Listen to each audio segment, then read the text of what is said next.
আসসালামু আলাইকুম। প্রিয় দর্শক, অন্য মঞ্চের আলাপচারিতায় আপনাদের সকলকে স্বাগত জানাচ্ছি। আজ আমাদের আমন্ত্রিত অতিথি হিসেবে উপস্থিত হয়েছেন সাংবাদিক ও কলামিস্ট জনাব আনিস আলমগীর। জনাব আনিস আলমগীর, আমাদের অনুষ্ঠান আপনাকে স্বাগত জানাচ্ছি। Thank you for invitation. হ্যাঁ। আমরা আসলে প্রথমে আলোচনায় যাচ্ছি। আপনি নিশ্চিত জানেন যে আজকে ঢাকায় ইন্টারন্যাশনাল ক্রাইসিস গ্রুপের ডক্টর কমফোর্ট ইরোর নেতৃত্বাধীন একটা প্রতিনিধি দল প্রধান উপদেষ্টার সঙ্গে সাক্ষাৎ করেছেন এবং হুম। সেখানে কিছু কথা প্রধান উপদেষ্টা বলেছেন যেগুলো নাকি আমার কাছে মনে হয়েছে আমাদের বর্তমান দেশের সামগ্রিক পরিস্থিতির জন্য বেশ গুরুত্বপূর্ণ।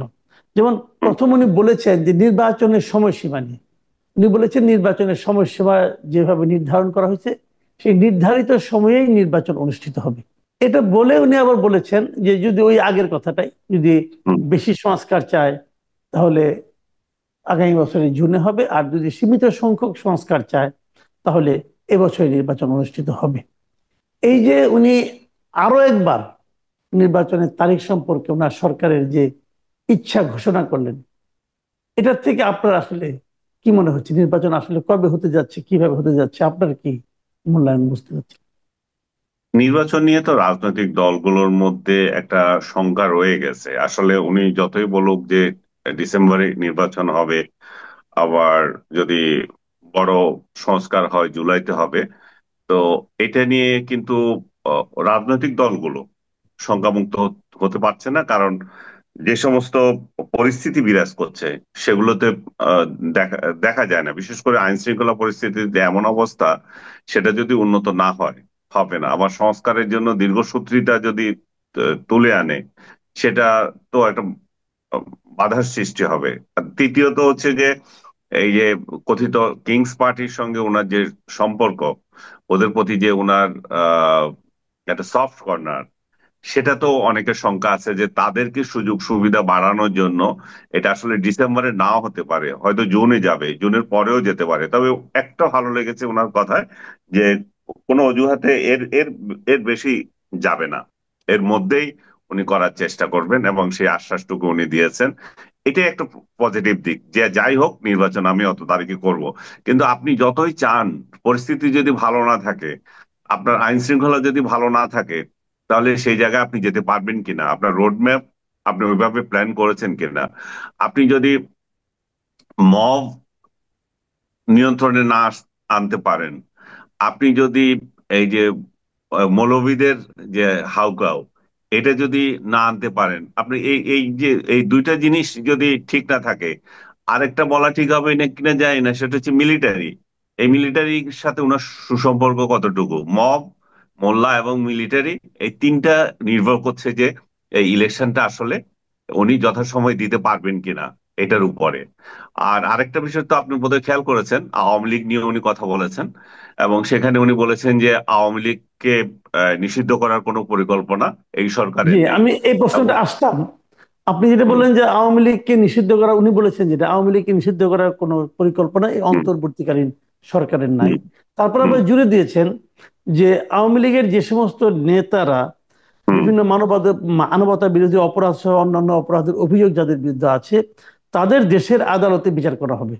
আবার এর হুম। সঙ্গে এটাও বলেছেন যে জাতিসংঘের যে তথ্য অনুসন্ধানী মিশন ছিল তারা তাদের হুম। যে মানে আপনার রিপোর্টের ভিত্তিতে আওয়ামী লীগের নেতাদের বিরুদ্ধে হেগের আন্তর্জাতিক অপরাধ আদালতে মামলা করার বিষয়টাও সরকার এখনো বাতিল করে নাই।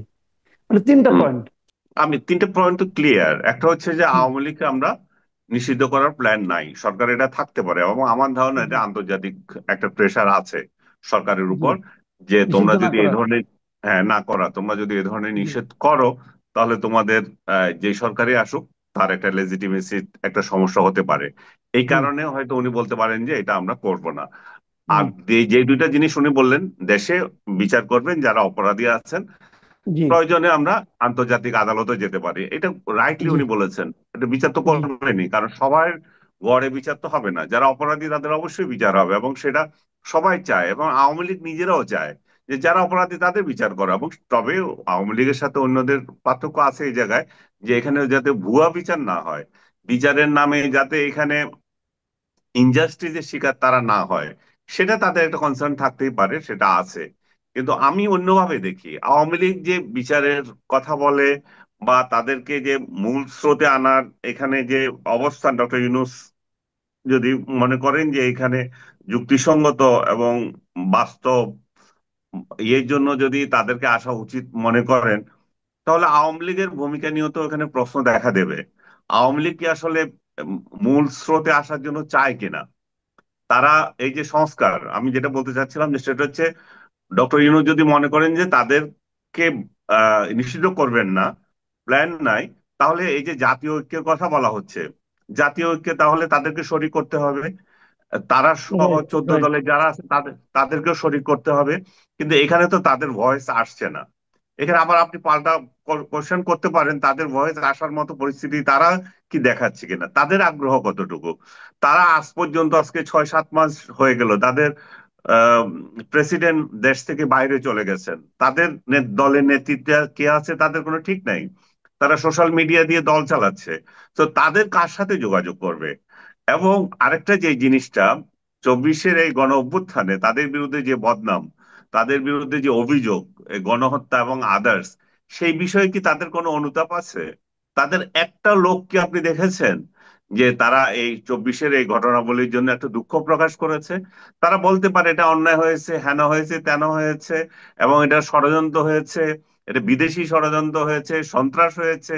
কিন্তু তারা যেটা করেছে, তারা এতদিন যেটা করেছিল, 16 বছর যেটা করেছিল, তার জন্য কি বিন্দু পরিমাণ রিগ্রেট তাদের মধ্যে আছে? তাদের মধ্যেও তো সেটা নাই।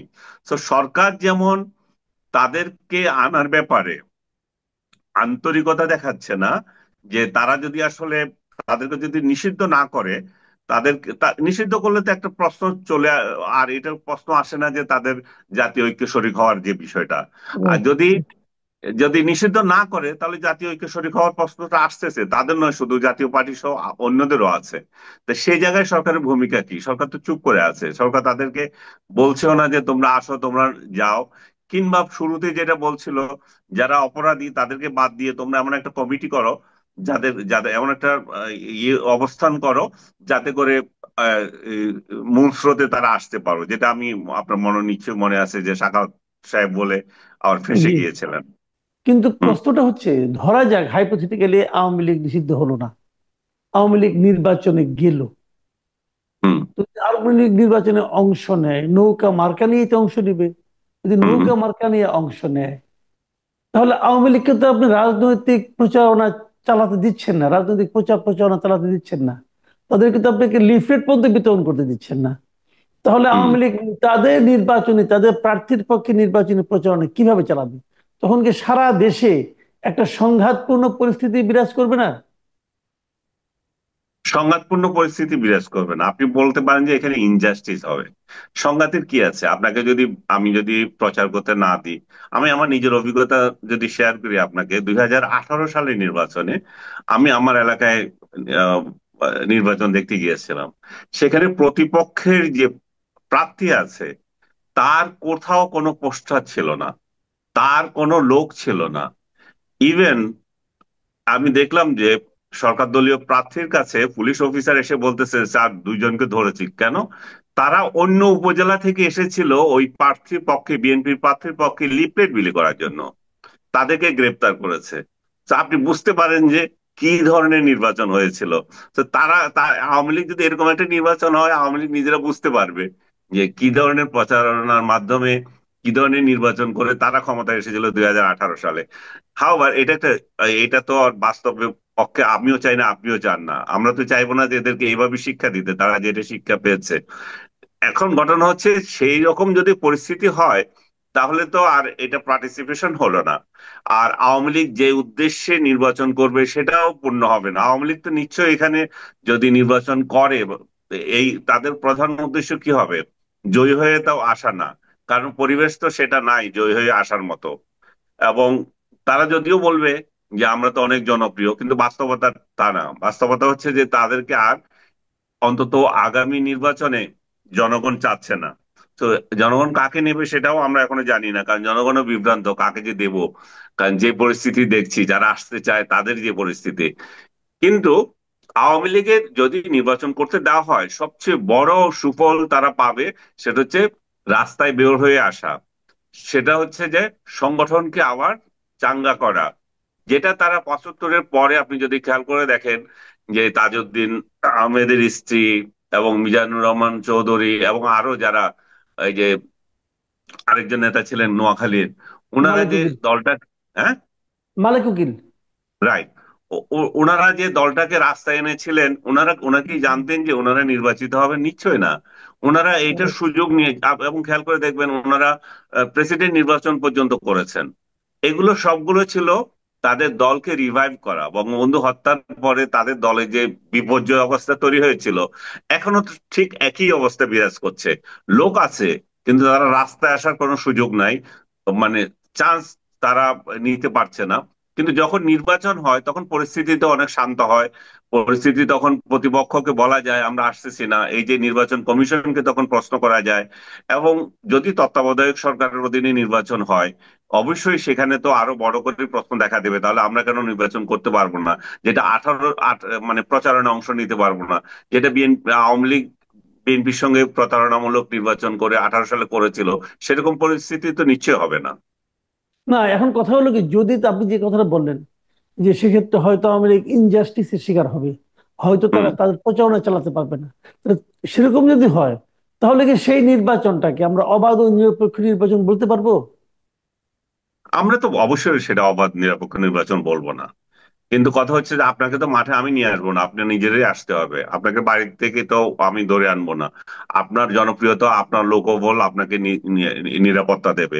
তবে সরকারের অবশ্যই সেখানে নিরপেক্ষতা কতটুকু হবে সেটা প্রশ্ন সাপেক্ষ, কারণ এখন এই মুহূর্তে আমরা বলতেও পারি না সরকার কোন দিকে যাবে। সরকার তো আসলে আওয়ামী লীগের উপর আহ অনিরপেক্ষ থাকবে শুধু সেই আশঙ্কা না, সরকার তো বিএনপির উপর ও মানে অনিরপেক্ষ থাকবে কিনা সে প্রশ্ন এখনো দেখা দিয়েছে।